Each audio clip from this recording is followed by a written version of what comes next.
Hey everyone, thanks for joining. My name is Gen Furukawa, and I appreciate that you joined for this session in particular. Thanks to Userpilot for having me. So really quick, I started a company called Retainable, a service to help B2B SaaS companies reduce churn. And today I want to share one of the tools that I rely on a lot, particularly in the beginning when doing an audit to try and figure out where there's churn happening. And that tool is a cohort analysis. So today I want to walk through 5 steps to exceed your retention goals with a cohort analysis. So I'm going to try and keep it as actionable and tactical as possible. Again, it's a little bit harder, of course, if it's kind of high level, but I really want to share some takeaways so that you can apply it to your business today. So really quick about me, a few things I love: basketball, dinner parties, IPAs, and outdoor Austin bars where I'm based, and unfortunately I haven't done any of those things in lockdown. But I can be here doing fun things like this, so let's get into it. So at the end I'll share my contact information, would love to hear from you, but just so you have it now, it's Gen, Gen at Retainable.com. So would love to chat with you about any of this stuff, love to nerd out about Retainable or retention and SaaS churn and how we can actually make improvements to retention. All right, so really quickly, what are some of the things that you'll be learning? I think that retention is very challenging because there's so many things at play, and it can be really daunting at times. So what I want to share is a systematic way to analyze your churn so that it's not a little bit of this, a little bit of that, but that there's a regimented way to think about it, analyze it, and then create some kind of strategy. So the second thing that I want to share today is how to identify where users are churning. And that's where a cohort analysis is really helpful so that you can actually start peeling away the layers of what's just one big churn number to figure out where people are churning. And then the last thing is to create an actionable retention strategy, because without that, then you fall into the trap of being reactive and seeing churn, which is a lagging indicator, and like, oh man, how do I actually fix this? What steps can I take to improve it? So really quickly, this is just one image that I think is helpful when I conceive of churn, because it can be very challenging. All right, you have one churn number, and we'll get into an example later, but you'll see that it's like a number, and then it's hard to figure out how to attack that. But if you think of like the churn number as a cake, all right, that's one thing. But then think of like what the layers are. What are the segments that make up that churn? And I think when you're able to break down the churn into layers, and you can understand what types of customers are churning, or what the life cycle is in terms of time, and then what those customers that are your good customers, those that have a high LTV and those that don't. And once you're able to understand what the components of the churn are, then it's far easier to say, all right, I want to create a test to improve this part of the customer lifecycle for this type of customer. So that's, again, where we'll get into a cohort analysis. So I thought maybe it'd be helpful if we create a scenario around it. Of course, everybody is familiar with Userpilot, which just helps teams increase user adoption by allowing them to trigger the right in-app experience to the right person at the right stage of their journey. So that's a perfect scenario. It's a little bit meta because Userpilot really ultimately helps SaaS companies reduce churn. So let's just assume that your main KPI is customer churn, and you're tasked with reducing churn by 15% by the end of the year. All right, cool. That's awesome because you have the opportunity to quantify the value that you're bringing. Slightly challenging because you don't exactly know what you can do to actually get there step by step. So let's break it down and see how cohort analysis can help us with this challenge. So at a high level, there are 3 ways to improve churn. One is to get new users to stick around longer. So that's really focusing on the early part of the customer journey. So that's you flatten out the retention curve so that more users are sticking around longer. And the action item there, the area where you can really improve, is going to be in your onboarding. Then the second way is to get more people to find repeatable value. So that's kind of over the course of the customer lifecycle, improving retention at every point. And so that's really about getting users engaged. So once they're onboarded, they're activated, they understand the value that your product brings, then you're keeping them engaged longer. And then the third way is to get more people to find value for longer. So that's really extending the time that customers stick around. So those are your stickiest customers that have the longest customer lifecycle. In terms of time, and getting them to stick around longer. And if we think in terms of revenue retention, that's when you start to work in the upsells and the cross sells. And so ultimately that's how you're improving retention in 3 ways. And so this is a helpful framework to figure out, down the line after we've done our analysis, what part of the customer lifecycle can we focus in on, and what type of customer to ultimately improve retention. So I want to kind of cover a little bit of the strategy to reduce churn. So when I was talking about the layers of a cake, what are the mechanics of the churn? So who is churning out and at what point? So if we take this Userpilot example that we have to reduce churn by 15%, how do we peel apart that 15% to understand the general makeup of that? And so one key component of that is how different segments behave. So later in this talk, I'll get into the ways to segment and the ways that you can create a cohort, whether it's based on the events or the behaviors that they exhibit or when they were acquired.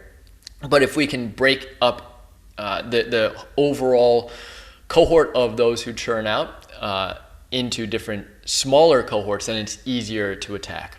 And then from there, you're able to prioritize what those critical moments are in the customer lifecycle. Again, thinking back to the previous slide, is it the onboarding? Is it the engagement? Is it very late in their customer lifecycle? And then one thing that's really good in this strategic approach to reducing churn is that it's easier to create and analyze experiments when you can really hone in on one part of the life cycle for one type of customer to get them to do one thing or not do one thing. So for Userpilot, it's to get users to create more triggers or more segmentation so that their product can be more helpful to users who are in their onboarding phase. And then the last part of the strategy to reduce churn is to really rely on data to come to conclusions on how to reduce churn.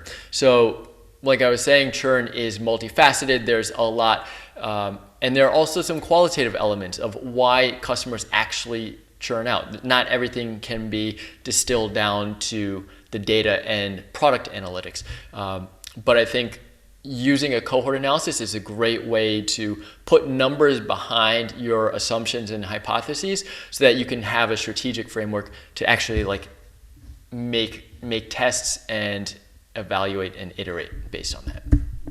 So really quickly, brief overview, what is a cohort? So cohort really just is a group of people who share a common characteristic, whether it's when they were acquired in terms of month, or what channel they were acquired through, or what actions they've done. Cohort is just a simple way to group customers or people based on things that they have done or patterns within their group. And a cohort analysis is simply a study that focuses on the activities of a particular cohort. So the cohort analysis is an example here, and let's get into how you'd actually read it. So it can look a little bit confusing at times or at first glance, but in reality it is relatively simple. So if you look here vertically on the far left, you'll see the dates. This is an example, October 2017. Those were all the customers that were acquired in that month. So that's the in that month, 18 customers were acquired, and you see that 18 here in the value. And so This presentation, I'm going to talk more about the insights that can be derived from a cohort analysis. A lot of product analytics tools, whether it's Mixpanel, Pendo, Amplitude, even Google Analytics, though that's separate because it's anonymized, so it's hard to understand how it ties to in-app retention. But these tools all have cohort analyses, and so in some ways, it's a commodity in terms of what you'll see. And all these cohort analyses have the same formatting. So over here, you'll have the months after sign up. So month 0, generally you'll have close to 100% retention or 0% churn, because that's the month that they have been acquired.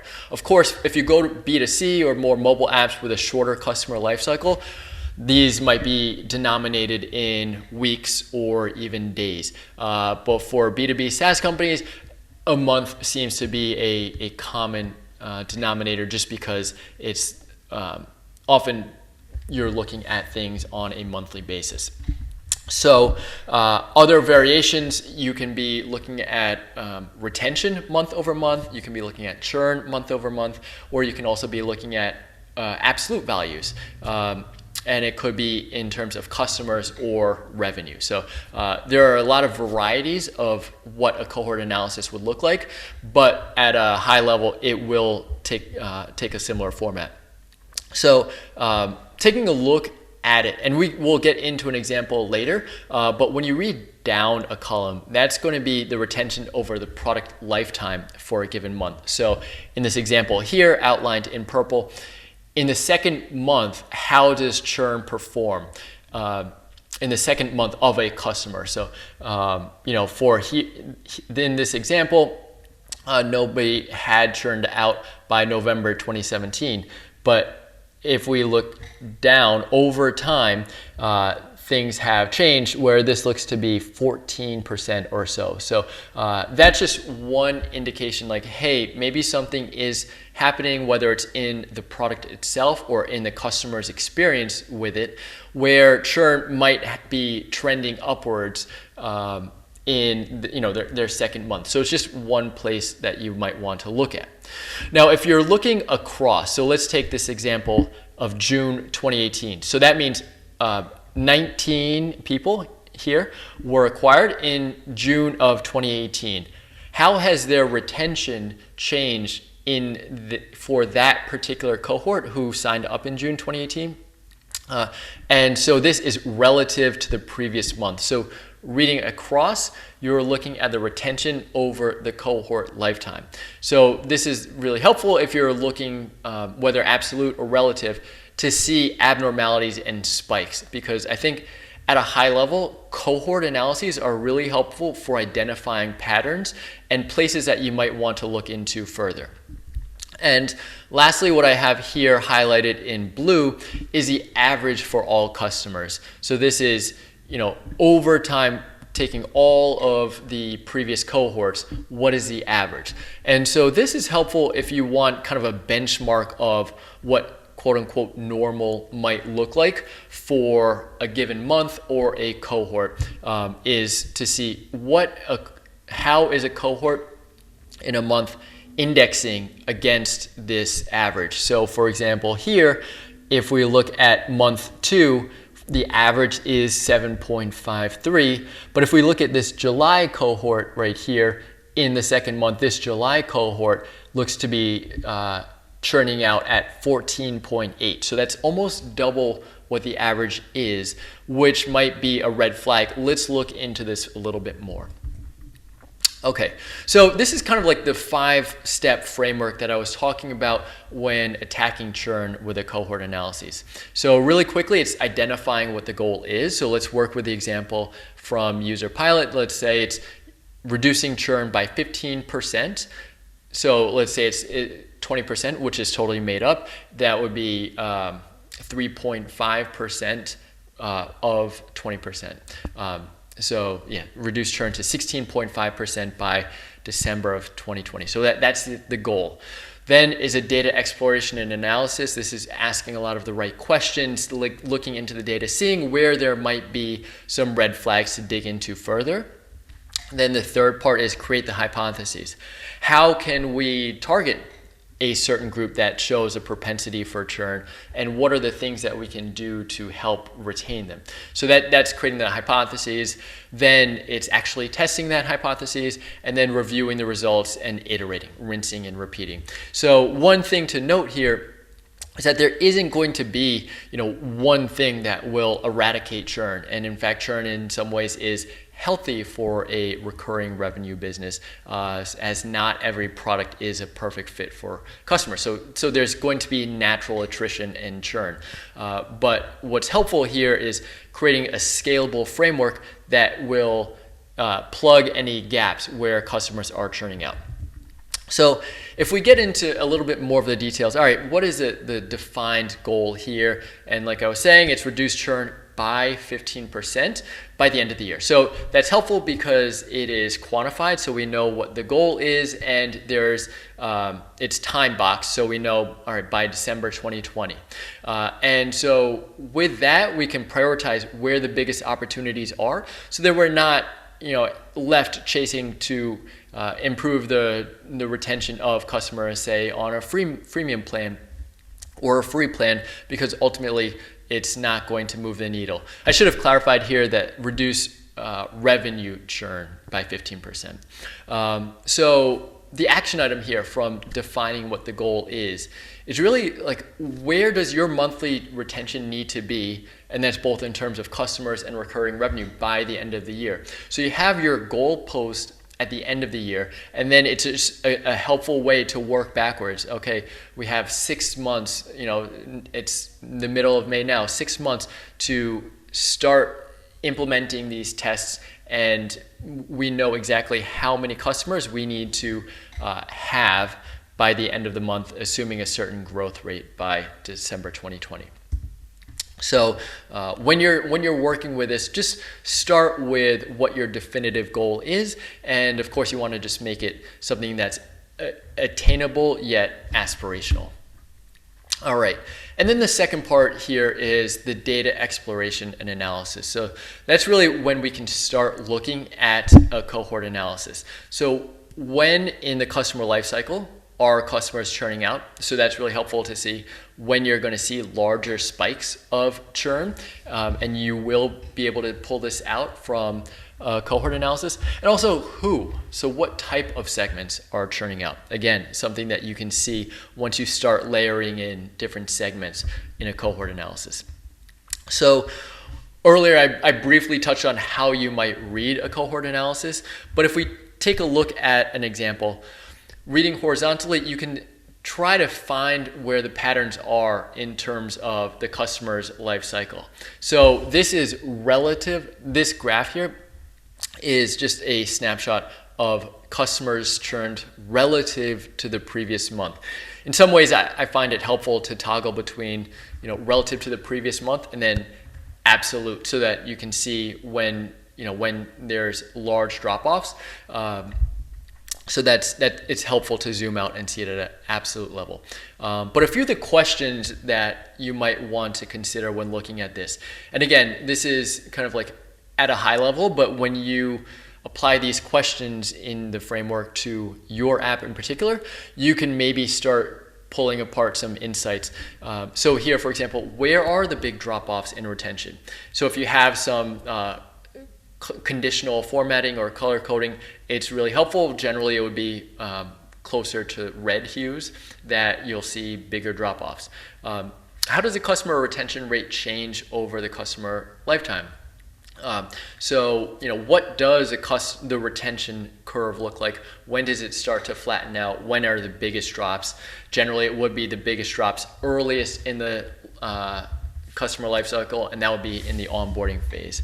And then, so when does the retention curve flatten out? And, like maybe you've seen this famous Evernote retention smile. Retention actually starts to trickle up over time, and that's generally a good sign that there's long-term value that people are deriving from your app.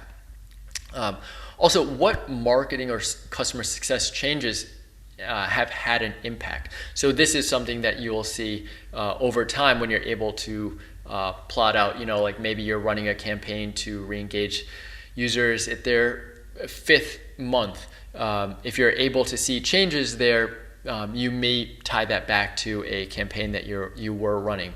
And then when do different types of customers or users start to churn? So I'll get into that later with some ways that you can segment your customer base.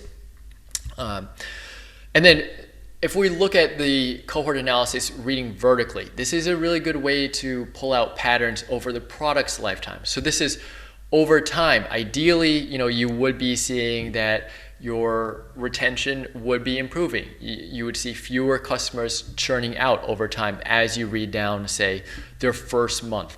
And so ways that you can segment this cohort analysis is by your acquisition channel, your plan type, number of seats, if it's a licensed SaaS, the size of your business, and then what actions, so what are the behaviors that users have done or have not done, and that's a really helpful way to layer on in your cohort analysis. So ChartMogul, for example, where this is pulled from, ChartMogul allows you to create segments. So you're creating segments. If we take this Userpilot example of those who, say, created a trigger, and then you can layer on within a certain time frame or even the number of times within a certain time frame. So ultimately it would be, all right, what was the retention over time of Userpilot users who created 3 triggers in the first 7 days? And you might assume that the retention would be far higher than those who did not do that. And so that would be an indication, all right, we need to get these users to complete this action at this frequency to really hit the goals. And the goals, again, being reducing churn by 15% by the end of 2020. So just picking and choosing what some of these key metrics are, thinking about what your core actions are that you want users to complete, and then using that to layer on and create cohorts, you'll start to find what those things are, those inflection points where you're seeing users who show dramatically different behavior based on what they have or have not done. So some questions to consider when reviewing a cohort analysis. I just wanted to include this just as a takeaway here, so you can just keep it in the back of your mind. So what is the average customer lifetime? And that's both revenue-wise, say $800, but also in months, in time. And I'll get to that in the next slide, but I think knowing the customer lifetime of a customer is really helpful as guideposts on when to reach out. How does the customer lifetime differ based on the segments? You will see this in a cohort analysis. And then where are the biggest drop-offs, where customers churn out? And then how does retention differ based on the user actions taken within a given time frame? So this is basically consolidating what we had just covered initially from looking at the cohort analysis. So yeah, just a quick tip here to find the customer lifetime in months. You may already know this, but if you just do 1 divided by the monthly churn, you will get the months, the lifetime in months. So for example, if your company has a 15% monthly churn, 1 divided by 0.15 equals 6.67 months. So again, this is helpful so that you can have a time frame for when you're going to be proactively re-engaging these customers. And then, let's say you're segmenting by those who created 3 triggers within the first 7 days, and that churn is 10%. It's a little bit lower. That would be a different lifetime. So this is not for all customers. It gets really helpful when you're creating different segments, and then you're able to understand what the lifetime is based on what the users have done. So the third part in the framework is really just the hypotheses. So of course it's hard to take a general hypotheses and make it relevant here, but I want to just share it at a high level. So if you're seeing in your cohort analyses that there are big drop-offs in retention in the first month or 2 or 3, then like as you might imagine, there are challenges with the onboarding or the earliest experience because customers are likely not deriving the expected benefits from your app. So what are some things that you can look at? You can look at the in-app onboarding experience. So is there points of confusion or are there bottlenecks? Is it a matter of like there's the product element, but then there's also the customer success and the documentation to help them get there? How about the email? Are the marketing channels are the messages in the emails actually getting opened and clicked by the user? So that's one area that you might want to look at. Or the key actions. Are users just not getting to the key actions, and